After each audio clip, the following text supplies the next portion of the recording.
Hello friends, എല്ലാവർക്കും സുഖമല്ലേ? എല്ലാവർക്കും സുഖമാണെന്ന് വിചാരിക്കുന്നു കേട്ടോ. അപ്പോൾ ഇന്നത്തെ നമ്മുടെ റെസിപ്പി എന്ന് പറയുന്നത് ചിക്കൻ സ്റ്റൂ ആണ്. അതായത് ഈസ്റ്ററൊക്കെ അല്ലേ വരുന്നത്. ഈസ്റ്റർ ആയാലും ക്രിസ്മസ് ആയാലും ചിക്കൻ സ്റ്റൂ, ബീഫ് സ്റ്റൂ ഒന്നും ഇല്ലാതെ എന്ത് ആഘോഷമല്ലേ. അപ്പോൾ വട്ടയപ്പം, അതുപോലെ തന്നെ വെള്ളയപ്പം, കള്ളപ്പം, അതുപോലെ ദോശയ്ക്കൊക്കെ പറ്റിയ കോമ്പിനേഷനാണ്. അപ്പോൾ എങ്ങനെയാണ് അത് ഉണ്ടാക്കുന്നത് നമുക്ക് നോക്കിയാലോ. അപ്പോൾ അതിന് വേണ്ട ഐറ്റംസ് എന്തൊക്കെ വേണമെന്ന് നോക്കാം, എങ്ങനെയാണെന്ന് നോക്കാം. അപ്പോൾ നമ്മൾ ആദ്യമേ തന്നെ കുക്കർ എടുക്കുക. കുക്കറിൽ തന്നെ എല്ലാ പ്രോസസ്സും ചെയ്താൽ മതി. ഞാനിപ്പോൾ നിങ്ങൾക്ക് കാണിക്കാൻ വേണ്ടിയിട്ട് ഒരു ചീനച്ചട്ടിയിൽ ചെയ്യണമെന്ന് മാത്രം. അപ്പോൾ ഇതിലേക്കൊരു 3 ടേബിൾ സ്പൂണ് വെളിച്ചെണ്ണ ഒഴിച്ചു കൊടുക്കുക, ചൂടാക്കുക. അതിലേക്കൊരു 1/2 ടീസ്പൂണ് നമുക്ക് പെരിഞ്ജീരകം മുഴുവനോടെ ഉള്ളതും, അതുപോലെ 2 ഗ്രാമ്പൂ, 2 ഏലക്കായ, പിന്നെ ഒരു ഇഞ്ചി വലിപ്പത്തിലുള്ള ഒരു കഷ്ണം പട്ട പൊട്ടിച്ച് ചേർത്ത് കൊടുക്കാം.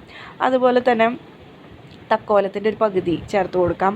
പിന്നെ വേണ്ടതെന്ന് പറഞ്ഞാൽ മുഴുവൻ കുരുമുളക് ഞാൻ ചേർക്കുന്നുണ്ട്. നമ്മൾ ഓൾറെഡി കുരുമുളക് പൊടി ചേർക്കുന്നുണ്ട്, അതുകൊണ്ട് കുരുമുളക് മുഴുവനോടെ ചേർത്തില്ലെങ്കിലും കുഴപ്പമില്ല. ഞാൻ പക്ഷേ ഒരു 5-6 ചേർക്കുന്നുണ്ട്. അതൊന്ന് പൊട്ടി ഒക്കെ റെഡി ആയിട്ട് വരുമ്പോൾ നമുക്കതിലേക്ക് ഒരു ഇഞ്ചിയുടെ കഷ്ണം ചേർത്ത് കൊടുക്കാം. അപ്പോൾ ഒരു അളവ് പറയാൻ വെച്ചാൽ ഒരു 1/2 ടേബിൾ സ്പൂൺ ഇഞ്ചി ചതച്ചതോ അതല്ലെങ്കിൽ അരിഞ്ഞതോ ചേർത്ത് കൊടുക്കാം.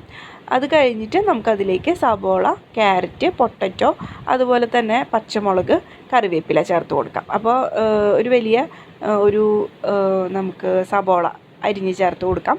പിന്നെ പൊട്ടറ്റോയും അതുപോലെ അതിലൊരു മീഡിയം സൈസ്ഡ് വരെ നമുക്ക് ചേർത്ത് കൊടുക്കാം. അപ്പോൾ അതൊരു എന്താ പറയുക, തിക്കായിട്ടുള്ള പീസായിട്ട് നമുക്ക് ഇട്ട് കൊടുക്കുക. അപ്പോൾ ശ്രദ്ധിക്കേണ്ട കാര്യം എന്ന് പറഞ്ഞാൽ വലിയ പൊട്ടറ്റോ ഒന്നും ഇടാതിരിക്കുക. ഈ ഒരു അളവിന്, അളവ് കൂടുമ്പോൾ കുഴപ്പമില്ല. കാരണം വലിയ പൊട്ടറ്റോ ഈ ഒരു അളവിന് നമ്മൾ ഇട്ട് കൊടുക്കുക എന്ന് വെച്ചിട്ടുണ്ടെങ്കിൽ അത് വെന്ത് വരുമ്പോൾ ഓൾറെഡി ഒന്ന് ഉടയും. അപ്പോൾ നമ്മുടെ കറി ഒന്ന് തിക്കാവും. ശരിക്കും പൊട്ടറ്റോ ചേർക്കുമ്പോൾ അങ്ങനെയാണല്ലോ. അപ്പോൾ എന്ത് ചെയ്യണമെന്ന് വെച്ചിട്ടുണ്ടെങ്കിൽ മീഡിയം സൈസ്ഡ് വരെ ചേർക്കാൻ പാടുള്ളൂ ഈ ഒരു അളവിന്, അല്ലെങ്കിൽ ഭയങ്കരമായിട്ട് തിക്കായി പോകും നമ്മുടെ സ്റ്റൂ. അപ്പോൾ തിക്കായിട്ടുള്ള സ്റ്റൂ ഇഷ്ടപ്പെടുന്ന ആൾക്കാരാണെന്ന് വെച്ചിട്ടുണ്ടെങ്കിൽ അങ്ങനെ ചേർത്ത് കൊടുക്കാൻ കുഴപ്പമൊന്നുമില്ല. അപ്പോൾ ഇത് പൊട്ടി വന്നപ്പോൾ നമ്മൾ ഇഞ്ചി ചേർത്ത് കൊടുത്തു.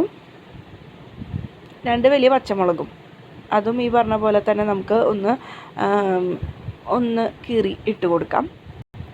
അരിഞ്ഞിടുന്നേക്കാളും കൂടുതൽ നല്ലത്, സ്റ്റൂലൊക്കെ നല്ലത് ഇങ്ങനെ കീറി ഇട്ട് കൊടുക്കുന്നതാണ് പച്ചമുളക്.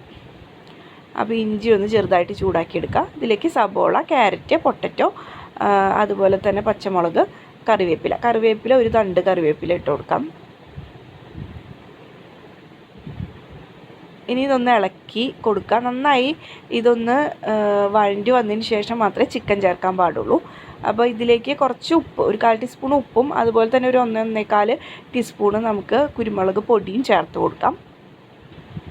എന്നിട്ട് ഇതൊന്ന് വഴണ്ടി വരട്ടെ. അത് കഴിഞ്ഞിട്ട് നമുക്ക് ചിക്കൻ ചേർത്ത് കൊടുക്കാം.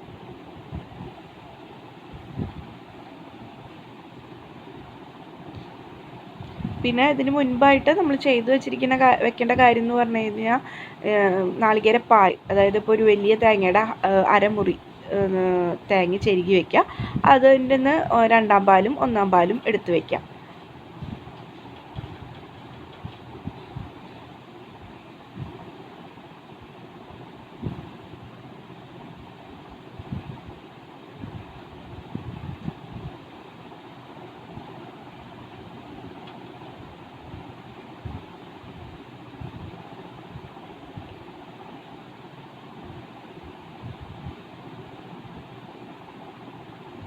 അപ്പോൾ നമ്മൾ ഉപ്പും കുരുമുളക് പൊടിയും ഒരു ടീസ്പൂൺ, 1-1.25 ടീസ്പൂണ് കുരുമുളക് പൊടിയും ഉപ്പും ചേർത്ത് വെച്ചിട്ടുള്ള നമ്മുടെ ചിക്കൻ ഇതിലേക്ക് ഇട്ട് കൊടുക്കും. ഒരു 6-7 പീസ് ഒക്കെ മതിയാവും. അപ്പോൾ നിങ്ങൾക്ക് വേണമെന്ന് വെച്ചിട്ടുണ്ടെങ്കിൽ ചെറിയ പീസാക്കിയിട്ട് ഇടാം. പക്ഷേ വെന്ത് വരുമ്പോൾ ചിലപ്പോൾ ഉടഞ്ഞു പോകും. അതുകൊണ്ട് ഒരു മീഡിയം സൈസ്ഡ് പീസായിട്ട് ഇടാൻ നല്ലത്. വലിയ നമ്മൾ ബിരിയാണിയുടെ പീസ് പോലൊന്നും ആക്കാതെ ഇടാനായിട്ട് ശ്രദ്ധിക്കാം. അങ്ങനെ ഒരു മീഡിയം സൈസ്ഡ് പീസാക്കിയിട്ടുള്ളത് ഇതിലേക്ക് ഇട്ട് കൊടുക്കുക. ഇത് എന്നിട്ടൊന്ന് ഇളക്കി കൊടുക്കുക. 1 മിനിറ്റ് നേരം ഇത് ഇങ്ങനെ തന്നെ മീഡിയം ഫ്ലെയിമിൽ ഇരിക്കട്ടെ. അത് കഴിഞ്ഞിട്ട് നമുക്ക് 2-ാം പാൽ ചേർത്ത് കൊടുക്കാം. അപ്പോൾ 2-ാം പാൽ ഏകദേശം ഒരു 3/4 കപ്പ് ചേർത്ത് കൊടുക്കാം. ഇത്രയൊക്കെ മതിയാവും. ഇനി നമുക്ക് കുക്കറിലാണല്ലോ നമ്മൾ ചെയ്യുന്നത്. അപ്പോൾ നമുക്ക് ഇത് കുക്കർ അടച്ച് ഒന്ന് ഇളക്കി, അത് കഴിഞ്ഞിട്ട് കുക്കർ അടച്ച് ഇതൊന്ന് വെക്കാം.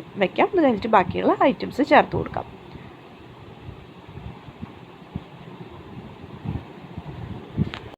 അപ്പോൾ നമ്മുടെ സ്റ്റൂ ഇവിടെ റെഡി ആയിട്ട് വന്നിട്ടുണ്ട്.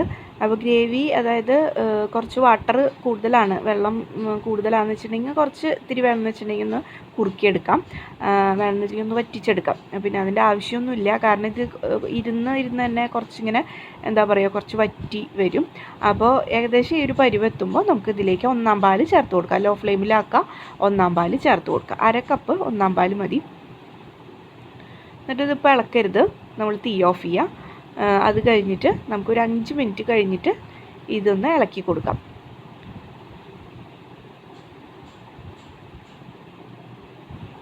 ഇപ്പോൾ കണ്ടോ, നല്ല അടിപൊളിയായിട്ട് സ്റ്റൂ ആയിട്ട് വന്നിട്ടുണ്ട്. ഇനി നമുക്ക് ഫൈനലായിട്ടൊരു ടച്ച് എന്ന് പറയാനായിട്ട് കുറച്ച് ഗരം മസാല, 2 നുള്ള് ഗരം മസാല ചേർത്ത് കൊടുക്കുക. ഓൾറെഡി നമ്മൾ പട്ടയൊക്കെ ചേർത്തിട്ടുണ്ടെങ്കിലും ഈ പറഞ്ഞ പോലെ ഒരു ഇച്ചിരി ഫ്ലേവർ കൂട്ടാൻ വേണ്ടിയിട്ട് ലാസ്റ്റ് കുറച്ച് ഗരം മസാല, 2 നുള്ള് ഗരം മസാല ചേർത്ത് കൊടുക്കാം. പിന്നെ മല്ലിയില ഇഷ്ടമാണെന്ന് വെച്ചിട്ടുണ്ടെങ്കിൽ മല്ലിയിലയും ചേർത്ത് കൊടുക്കാം. അപ്പോൾ ഇതാണ് നമ്മുടെ ചിക്കൻ സ്റ്റൂ. അപ്പോൾ എല്ലാവരും ട്രൈ ചെയ്ത് നോക്കുക, എല്ലാവർക്കും ഇഷ്ടപ്പെടും. അപ്പോൾ നമ്മുടെ ചിക്കൻ സ്റ്റൂ ഇവിടെ റെഡി ആയിട്ടുണ്ട്. എല്ലാവരും ട്രൈ ചെയ്ത് നോക്കുക, എല്ലാവർക്കും ഇഷ്ടപ്പെടും. നമുക്ക് അടുത്ത വീഡിയോയിൽ കാണാം. അപ്പോൾ ഈസ്റ്ററൊക്കെ എല്ലാവരും അടിച്ചു പൊളിക്കാം. ബൈ.